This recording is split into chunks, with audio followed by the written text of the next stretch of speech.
Grabe to, binulgar na lahat, kakapasok lang, breaking news, lagot na.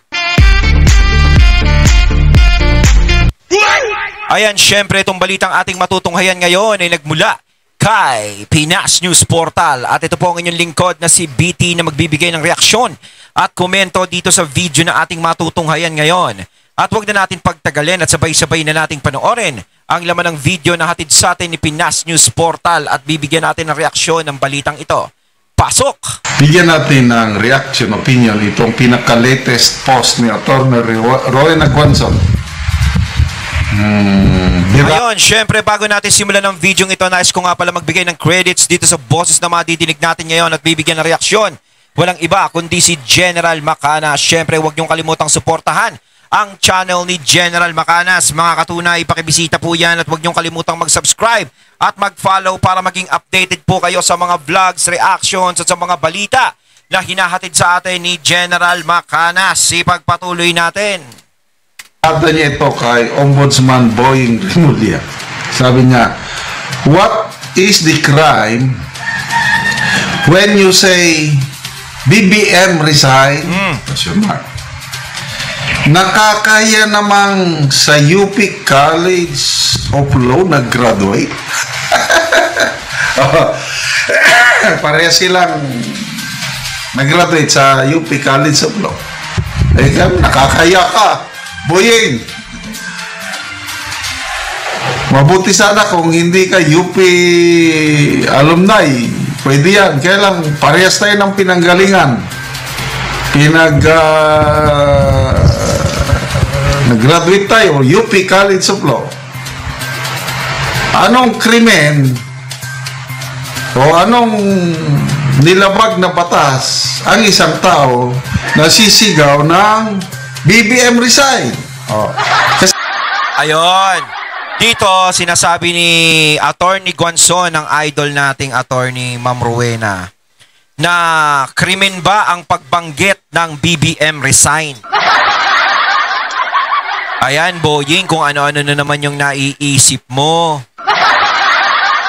Para ka ng si Leo Marcos.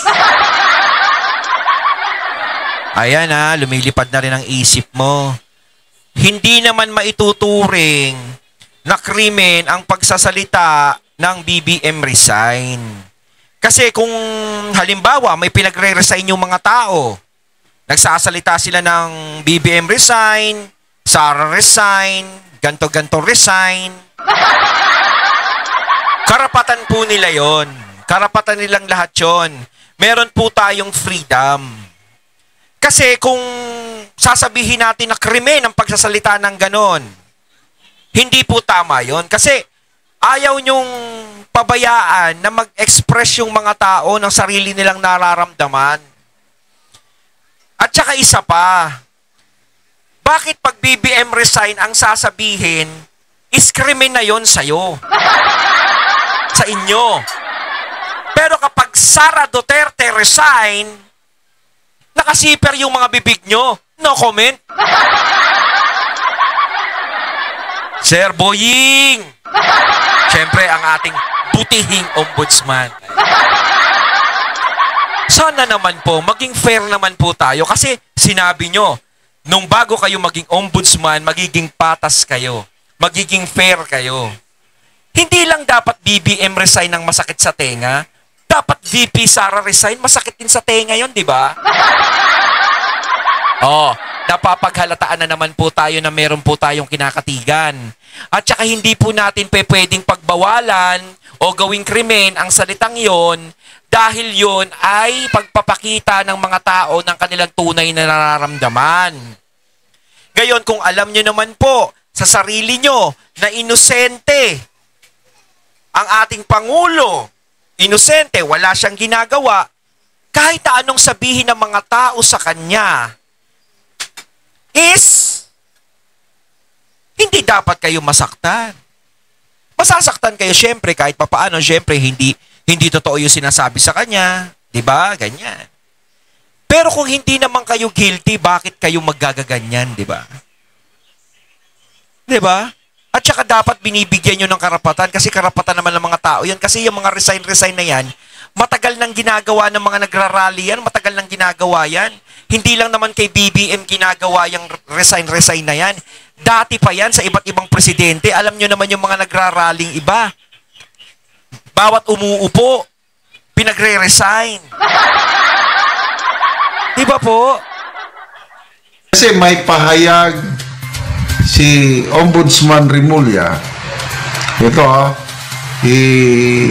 kinote ni Attorney Guanzon. Sabi ni Boy, ang mga ganitong salita, Marcos resign, has no place in a civil society. May hangganan ang freedom of speech. Mga ganitong salita, pwede kitang ipakulong.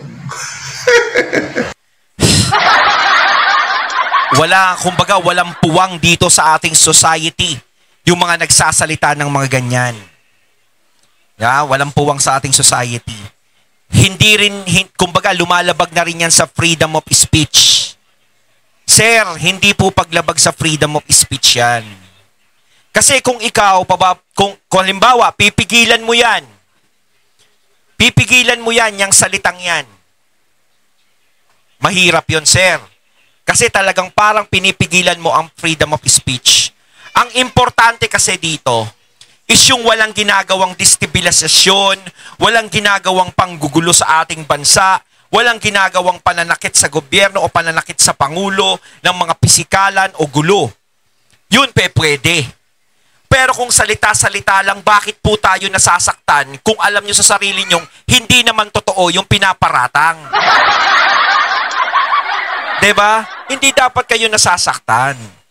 Kasi, sa simpleng salita lang po, nagagalit na kayo. Sinasabihan nyo na walang puwang yan dito, yung mga nagsasalita ng BBM Rizal, walang puwang sa society yan. Diba? Kumbaga, krimen yan. Lumalabag na kayo sa freedom of speech. Grabe naman kayo, sir. Diba? Hindi dapat ganun. Pinapakita nyo sa tao na talagang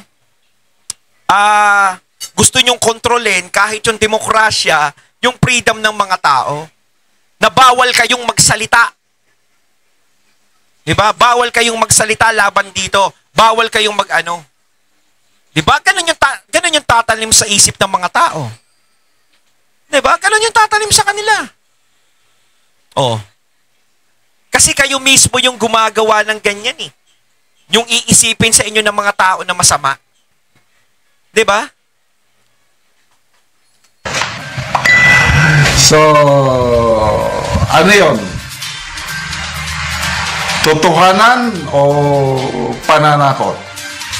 May narinig akong o nabasa kong post o kaya si Attorney Vic Rodriguez, isang batikang abogado ito walang krimen na malabag ng isang tao kung sisigaw lang siya ng Marcos resign. Tama. Kay Attorney Vic ko yan na narinig. Ito naman si Attorney Topacio sa kanyang programa narinig ko.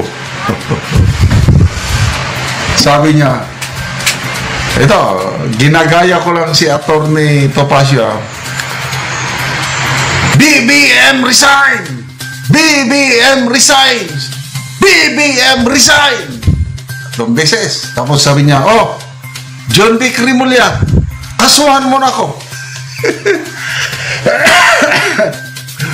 Kasi meron ding warning si Secretary John B. Rimulya sa mga tao na nananawagan ng BBM resign. Pwede daw silang imbestigahan, huliin at kasuhan. So, sir, yung parang pinapakita niyan is martial law. Di ba? Parang martial law na hindi pa pwedeng magsalita ng gano'n. Nalalapit sa gano'n yan eh. Martial law, di ba? Parang ano na tayo, parang nakasemi. Di ba? Yun yung pumapasok sa isip namin eh. Kaya nga sinasabi ko kanina wala namang masama siguro doon kung magsalita sila ng ganun. Dahil yun ay nasa damdamin nila eh. Kung ayaw nila sa manok nyo, is tanggapin nyo. Diba?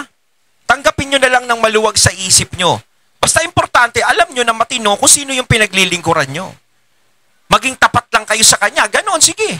Ipakita nyo na kahit gustong-gusto ng mga tao na siya'y pababain, gusto siyang pag-resignin, eh di mas lalo kayong magpakita dun sa pinaglilingkuran nyo na solid kayo. Ganon lang naman. Diba? Ano naman connection nun? Parang natatakot ba tayo na baka sa pagsasalita ng BBM resign na yan na baka yung mga taong bayan ay malaso ng isip? Hindi po yan. Ang mga tao ay may mga sariling pag-iisip. May mga kanya-kanyang pag-iisip yan. Kaya nga meron tayong dilawan, meron tayong kakamping, meron tayong loyalista, meron tayong DDS. Diba? Hindi naman sila nagkakalaso na ng isip kung sino yung sinusuportahan nila, doon lang sila nagiging solid. Oh, alam nyo, kung yung BBM resign na yan, ganyan, eh, delikado at nakakahawa, eh di dapat, pati yung mga DDS, pati yung mga loyalista, is nakiki-BBM resign na rin. Hindi naman lahat nagsasalita niyan, di ba? Nagsasalita ba yung kakamping? Nagsasalita ba yung loyalista ng ganyan? Hindi naman. Nagsasalita ba yung dilawan ng ganyan? Hindi naman. Ayaw nga nila, gusto lang nila BP Sara resign eh. Yung mga dilawan eh. Mantakin nyo, nagrarally sila, Sara resign lang. O bakit naman yung mga ibang presidente nun? Pinagre-resign, nakalagay si ganito, resign, si ganito, resign. O bakit naman hindi uma-acting yung mga uma-acting ng ganyan yung mga presidente dati? Hindi uma-acting ng ganyan yung mga tauhan ng presidente dati? Bakit ngayon uma-acting kayo ng ganyan? Kasi talagang natatakot ba tayo na baka mamaya is maisip ng mga tao yan, baka mamaya magsama-sama yan lahat eh. Baka pati mamaya DDS, loyalista, dilawan, kakamping, magkampi-kampi, tapos magsalita ng ganyan, mapalitan tayo, tapos si BP Sara ipalit, yari tayo. Ganun ba yun? Diba? Siguro naman hindi naman mangyayari yon.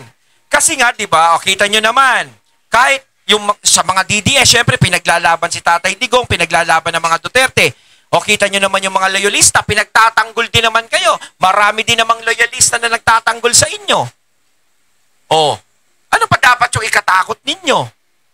Kung ang mga Duterte, mayroong mga Duterte vlogger, may mga DDS vlogger, meron din naman kayong loyalist vlogger na nagtatanggol din sa inyo.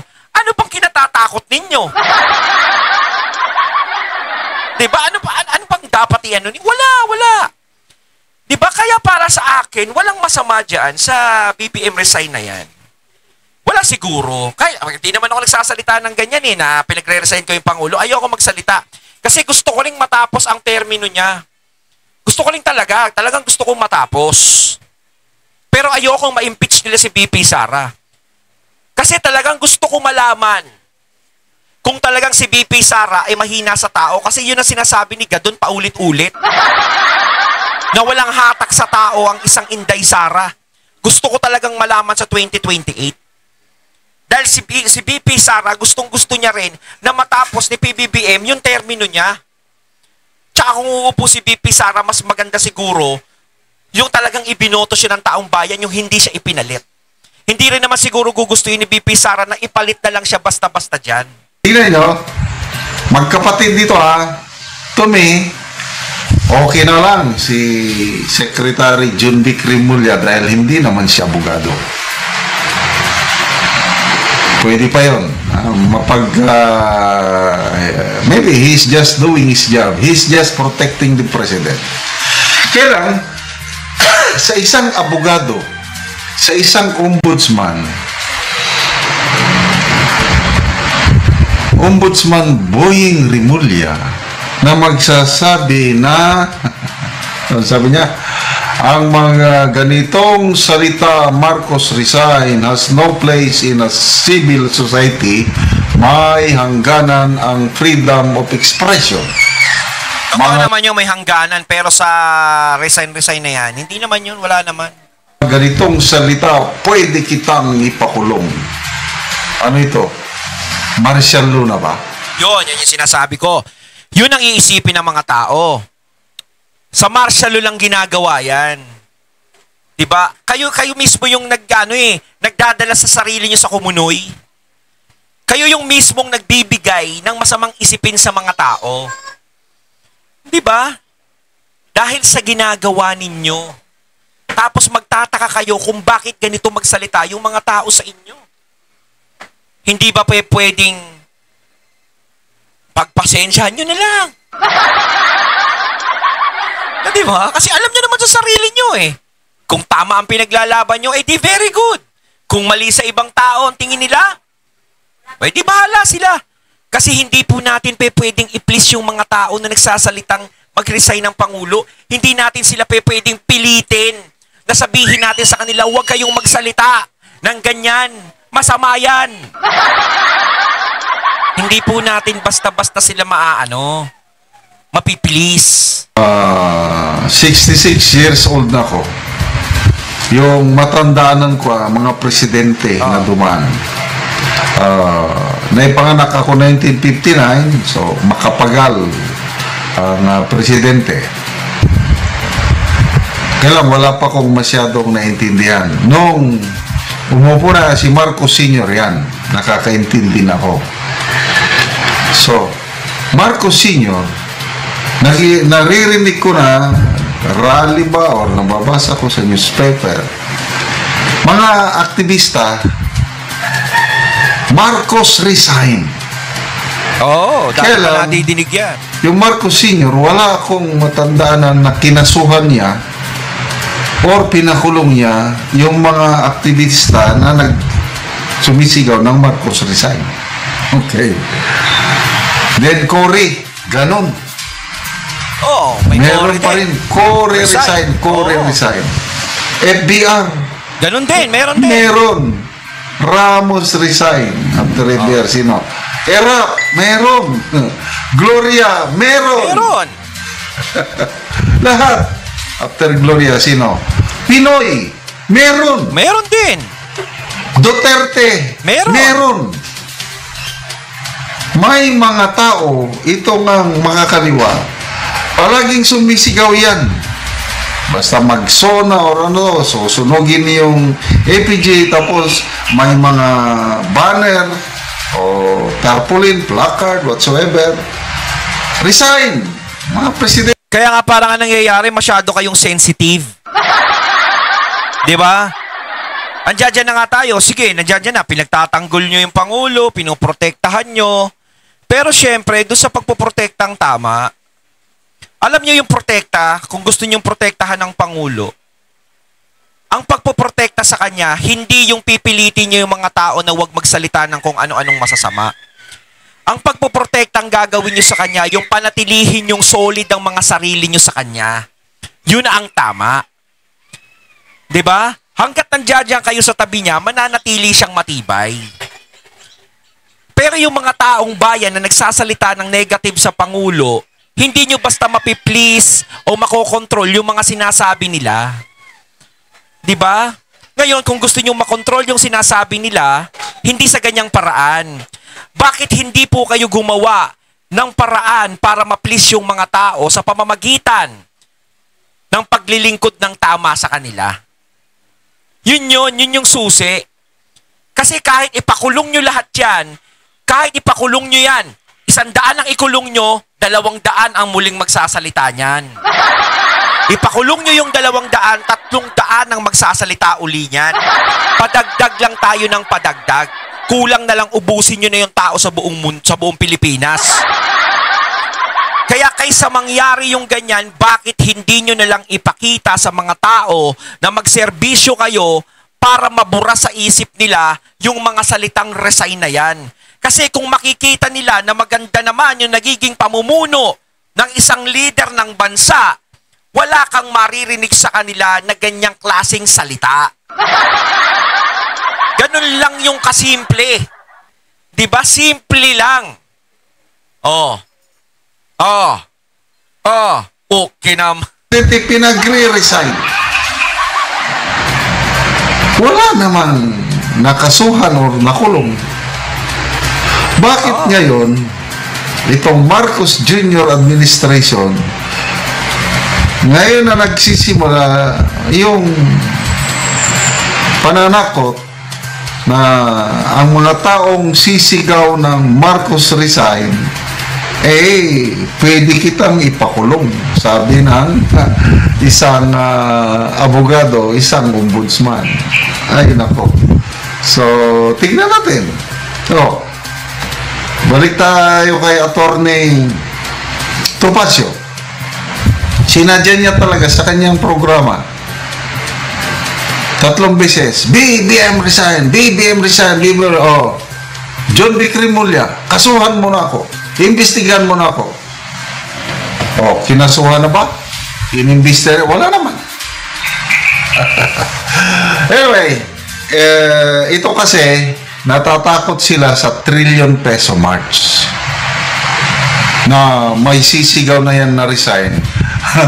Nakakatawa kasi ang statement ng mga organizers sa trillion peso march sa November 30, sure na sila ang isisigaw, Sara Duterte resign, Sara Duterte resign, sure na. Bakit naman doon sa Sara Duterte resign hindi sila nagre-response? Di ba? Hindi lang dapat sa Pangulo kasi ina-apply yan na bawal magsalita ng ganyan sa Pangulo. Ang Vice President dapat applyan din ng ganyan. Kasi pangalawa din sa pinakamataas yan. Diba? Dapat, kinikilusan nyo rin yan. Pero bakit pag si VP Sara ang involved, na ganito na si VP Sara ang ginaganyan, wala, tahimik kayong lahat. Diba? Na sila niyan. Kaya sabi nila, yung Marcos resign, pag-iisipan daw muna nila. Pag-iisipan. So, kung pag-iisipan nyo yan at gagawin nyo, kung wari, pumasok sa isip nyo, gawin natin yan, krimen yan. Bakit hindi na lang po kayo mag-announce? Diba? Hindi na lang kayo mag-announce. Huwag na natin unti-untiin. Mas maganda alam na ng mga tao. Para alam namin kung saan kami lulugar. Huwag nyo na kaming paikot-ikutin. Kung magdedeklara kayo ng martial law, sabihin nyo na po sa amin. Para mag-iba na ako ng content. Joke lang. Hindi, di ba? Mas maganda rektahin nyo na. Kaysa yung paunti-unti pa tayo. Kung sakasakaling may mga ganong bagay, kasi kung sasabihin nyo na krimen ang pagsasalita niyan, ng resign na yan, wala na tayong pinagkaiba sa martial law. Di ba? Wala na. Parang palapit na tayo ron. Kaya para hindi na mahirapan yung mga tao sa pag-iisip, diretsohin nyo na, rektahin nyo na. Kumbaga may cancer ang isang tao, tapos ang dami pang pacheche-bureche ng doktor, ayaw pang diretsahin, di ba? Kung mamamatay na ang isang, diretsahin mo na para makapaghanda na siya. Hindi yung paikot-ikot pa. Di ba? Huwag kayong magtaka, sa November 30, bukas din, Baka Sara Duterte resign lang. Walang Marcos resign. Ay, nako. Only in the Philippines. Anong kinalaman? Trillion peso march. Tama naman. Marcha o rally, protesta laban sa korupsyon dahil sa 3 taon na pamamahala ng gobyerno ito lumalabas na abot na ng trillion peso. Mga bobo din yung mga nag-rally nung 30. Mantakin mo, Sara Duterte, sinama. Ano namang kinalaman ni BP Sara? Pasensya na sa mga nag-rally nung November 30 kung nasabihan ko kayo ng gano'n, Grabe naman kasi kayo di ba? Ang nalulustay. Kaya trillion peso march. Anong kinalaman di BP Sara sa trillion peso na nalustay? Wala namang kinalaman. O bakit siya ang tawaging mag-resign? Sino bang Pangulo? Sinong pumirma sa GA? Di bang Pangulo? So, di ba nakakatawa itong trillion peso march? Ayun, at ating natunghayan ng video na nagmula kay Pinas News Portal at syempre natunghayan natin ang boses na yun na binigyan natin ng reaksyon na nagmula kay General Macanas. Kayo mga katunay, anong masasabi nyo tungkol dito? Comment lang po kayo sa comment box. So once again, I'm BT and I'm out. Peace.